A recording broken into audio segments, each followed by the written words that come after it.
We spend much of our lives trapped in an exhausting mental loop. We analyze past mistakes on repeat and project a stream of anxieties about what might happen tomorrow.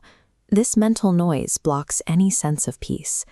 Hiro, a young man from a small village, embodies this condition. His mind is so cluttered with racing thoughts and worries that he cannot find a moment of stillness, regardless of his surroundings. Hiro travels for days to reach a distant mountain peak to seek the guidance of a renowned Zen master. He expects that a life of complex anxieties requires a profound, equally complex solution. But standard logic-based problem-solving often fails here. You cannot think your way out of overthinking. When the mind itself is the source of the chaos, applying more mental effort simply spins the gears faster.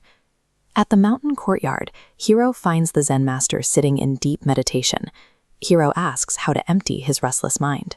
The master assigned a physical task. Hiro must transfer every drop of water from a massive basin into a small bowl without spilling. This diagram highlights the scale of the labor. The basin holds hundreds of gallons, while the bowl holds ounces. Completing the task requires thousands of individual perfect trips with the ladle. The sheer repetition makes the goal feel unreachable. Hiro immediately treats this as a test of speed and willpower. He grabs the ladle and begins scooping aggressively, determined to finish the task through sheer physical exertion. This raises a central conflict. How can someone successfully navigate a demanding, repetitive external task when their internal state is already fractured and overwhelmed?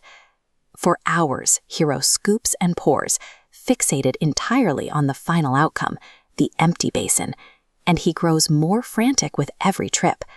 This graph plots forceful effort against internal peace, revealing the paradox of effort. Demanding a peaceful result generates anxiety. As physical exertion increases, a plotted point slides down the curve. Focusing on remaining water grows frustration, increasing mental restlessness. The Zen master intervenes with a core truth. To empty the basin, Hiro must first empty his mind. Precision becomes impossible when the internal state is chaotic. When you are obsessed with the finish line, you lose the coordination necessary to complete the current step. The master instructs Hiro to drop his attachment to the goal and release his fear of how long the task will take.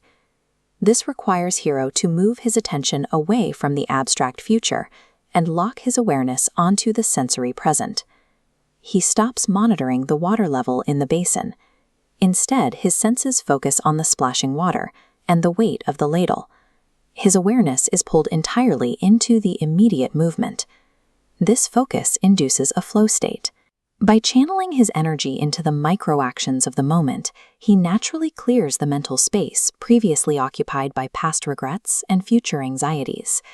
Mindfulness functions as an immersive concentration on the immediate action, performed without judgment or distraction. As his mind clears, his movements become effortless. The physical strain of the task vanishes because he is no longer fighting against his own impatience. Dropping the anxious, forceful effort allows his natural capabilities to align with the work. The friction between his mind and the task disappears. Moving seamlessly from scoop to scoop, Hiro eventually pours the final drop of water. By focusing only on the ladle in his hand, he has successfully completed the thousands of trips required. The completion of the external challenge followed the shift in his internal clarity. The task was finished not because he worked harder, but because he stopped working against himself. That massive water basin reflects the daily challenges of modern life, the long-term projects and responsibilities that often feel insurmountable. We can approach these challenges by obsessing over the final outcome or by surrendering to the process required to get there. True peace does not require escaping to a distant mountain or waiting for life circumstances to become perfect. It is achieved by letting go of the need to be finished and giving your undivided attention to the single scoop of water directly in front of you.